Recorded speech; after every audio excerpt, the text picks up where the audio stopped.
So, one of the single most important parts of your practice is your warm up.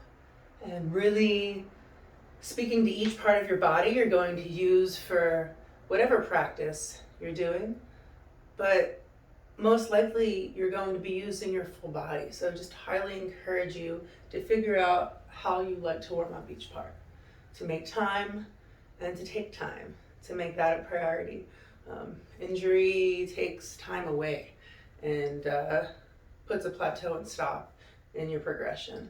So really have respect for what you're doing, and most importantly for yourself and this vessel that carries you everywhere that you're able to move. So let's make that first and foremost. So we're going to talk about our hands, our wrists, and really getting into what's essential before you begin to pour weight onto them. All right, and so we are using our wrist joint. But the cool thing is that a lot of the warm up we can do with our hands, it'll warm up the wrist, but it'll also be warming up the things that support the wrist joint. So we have these extensors that run all the way up and down our arms. And when we utilize our fingers, if you feel your fingers and put your other hand on your forearm, it kind of feels like somebody is kicking, like almost like there's something inside of you. And your fingers have these tendons, these extensors, and they run all the way down. And so what's really nice is as we learn this grip, this spider grip of planting down our hands and using our fingertips to pull them back. As we pull them back, that activation right now there, that pressure of pushing down and pulling back, initiates these extensors. And so now all the work isn't on the wrist. The work is being shared, the impact is way less, and it will prolong your practice, it will give you longevity. And so figure out how much or how little of this you need, but definitely take time for this at your warm-up. Alrighty, so I like to begin by just coming onto my knees and taking my thumb and my forefinger, or my thumb and my pointer, and grabbing the sides of my wrists. And you should feel a little release there, and just grab it and take some circles, one way and then the other.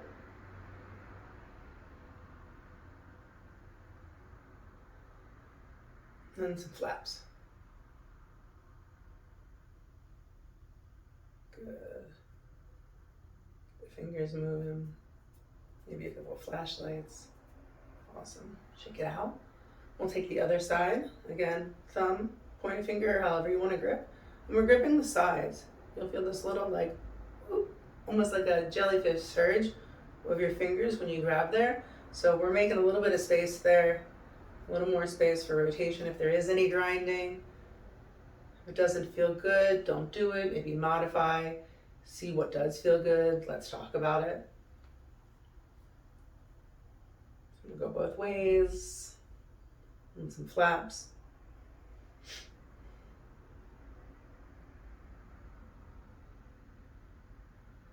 It's kind of fun with my left hand. See how it works for you?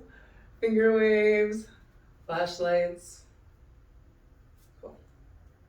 And when you're ready, if you're ready, take time to come down on your hands if you need to pause and do anything else before putting any weight in your hands. You know your body best. We're going to take tabletop, all fours. Bring your hips over your knees, your shoulders over your wrists. Feel the pad of your palm on the ground to all four sides. Really think about bringing the weight into the middle and the front, so that knuckle pad right here. And then think about your fingers. All right, start to work on gripping down through the finger pads and pulling back. All right, we're gonna lean forward and back. Take some rocks here. Keep your core strong. And listen to your body if pouring weight onto it doesn't feel good yet.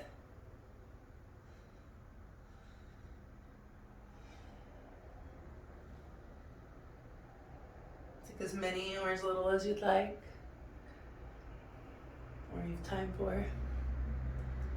Cool, now we're going to go sideways. So bring your hands to the sides of your mat, or just the sides of your body.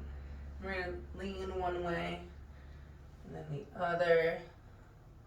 Move slow. And this is new to you, just see how your body responds.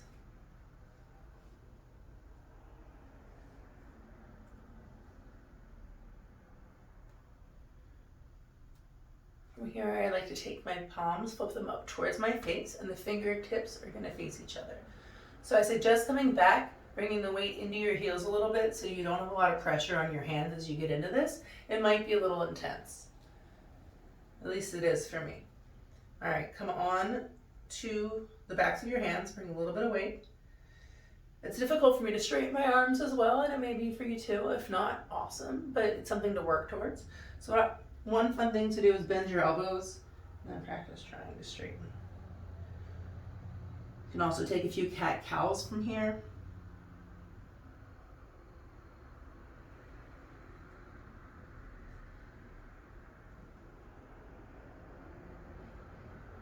And we'll switch the hands, fingertips to face your knees, palms down, move slow.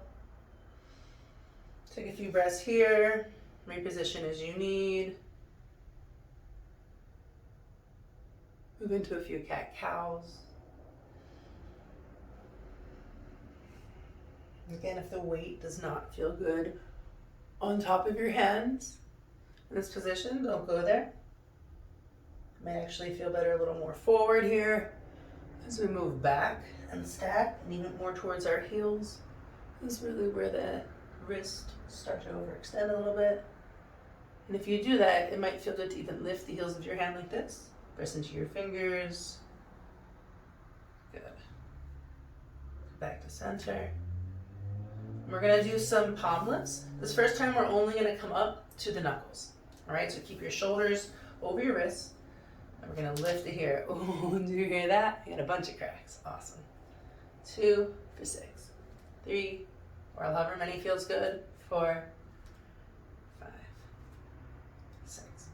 All right, and this time we're gonna go all the way up to the fingertips. So maybe a little less weight on your hands, or just be conscious of what you're doing, always. All right, check in with your arms, your elbows begin. 1, 2, suck in your core, the belly towards your spine. 3, check in with where you're looking. 4, 5, 6. Awesome. Shake it out. That'll be bringing us to our next exercise. All right, so hopefully your wrists are starting to feel a little more warmed up. If they're not, if you're having any issues, contact me, or maybe get into some other exercises that you enjoy that involve your wrists. Again, they're the base, the foundation of this practice. And without them, or with an injured wrist, time off is essential, and a handstand is impossible. So make this a priority, first and foremost. Moving into firecrackers. All right, these are such a fun game to play with a group of people. So what we're doing here is we're going to straighten our arms out in front of us, squeeze our palms together, all right? Suck the pit of the belly up and in, sit tall, open your hands, fast. All right, and I want you to think about as if your hands were in water, or maybe even peanut butter, but if you're allergic to nuts, I won't spring it at you. So it could be anything. It could be sparkles, it could be leaves in the fall, whatever you want to fling at people. And again, not in a bad way, but I usually do this with some friends in some live classes. If we're in a circle and it's hot out, we're like, all right, let's pretend we're gonna fling water at each other. And you're kind of just flicking it as fast as you can. Also known as firecrackers, fireworks. Good. Keep going. So those extensors I was talking about earlier, if you weren't sure or aware of where they are, in a few moments, I think you might know what your extensors are. Keep flashing, squeeze, open, faster, faster, faster. Do you feel the burn? I do. We're going for 10, 9, 8, 7, 6, 5, 4, 3, 2, 1. Shake it out. Woo. All right. So yeah, really what that is doing is it's working to wake up, activate everything in here, getting it ready. Because really, to find our balance, we need to lean into that back body, lean into our fingers. And then what's stopping us from tipping over not only is our connection to the floor, but our fingers pushing us back. So the extensors play a huge role in grounding and then stabilization and the practice as a whole. So they will thank you later for warming them up in this fashion. Let's just give the fingers some love. Slowly breathe. One finger at a time. Whoop.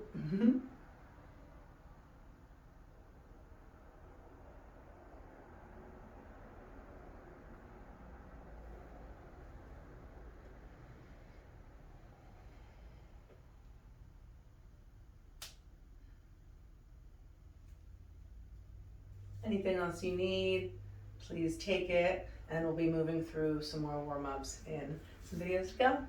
Awesome, thanks.